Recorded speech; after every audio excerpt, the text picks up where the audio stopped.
Magandang araw po sa ating mga kapatid sa gobyerno, at sa inyong mga kaguro, nawa ay nasa maayos kayong kalagayan, saan man kayo naroroon, at kung saan man kayo naaabot ng ating video.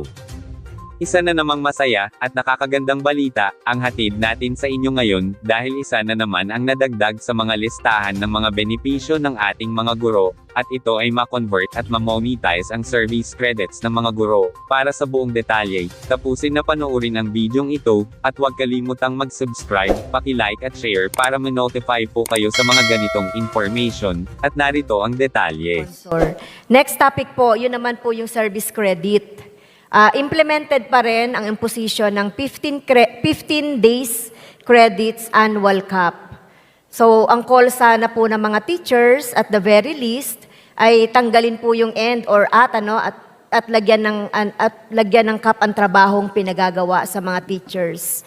So, yun po yung although nagkausap po tayo during the briefing sa DepEd na sinasabi na tinanggal yung cap, pero hanggang ngayon po ay pinapatupad pa rin. So pwede po bang mag-issue ang civil service ng policy regarding po dun sa civil service?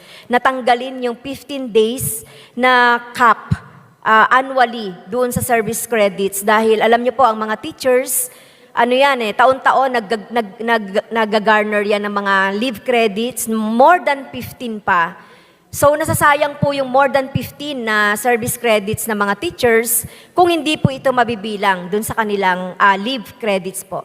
Yes, we understand the frustration, but this matter properly corresponds to the Department of Education and not the Civil Service Commission.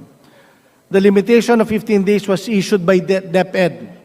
But nevertheless, isasama po pa rin natin po ito sa pag-uusap kasama ang teachers, kasama po ang DepEd, na nandun rin po ang komisyon, Madam Speaker.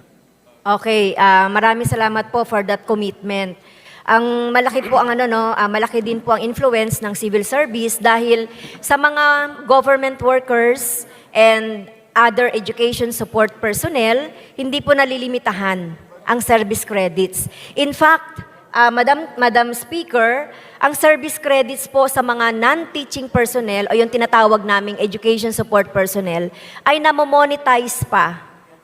Alam niyo po ba yun? Namo-monetize pa. Pero ang mga teacher, i-absent lang nila yun. Pag magkakaroon sila ng mga personal o medical reasons, pwede nilang gamitin yung service credits. Pero alam niyo po, yung mga non-teaching personnel o yung education support personnel ay minomonetize. So, posible po bang maisama din sa dialogue yung possible monetization ng service credit ng ating mga teachers? Yes, it is possible and we will consider it, Madam Speaker. Thank you for that commitment, Mr. Speaker, Madam Speaker, and to my colleagues. At dito po nagtatapos ang ating video. Kung nagustuhan niyo po ang ating video, pakisulat ng inyong comment sa comment section para po patuloy kayo maka-access ng latest information. Mangyaring paki-subscribe, like at share para ma-notify po kayo ng mga latest updates. Maraming salamat po.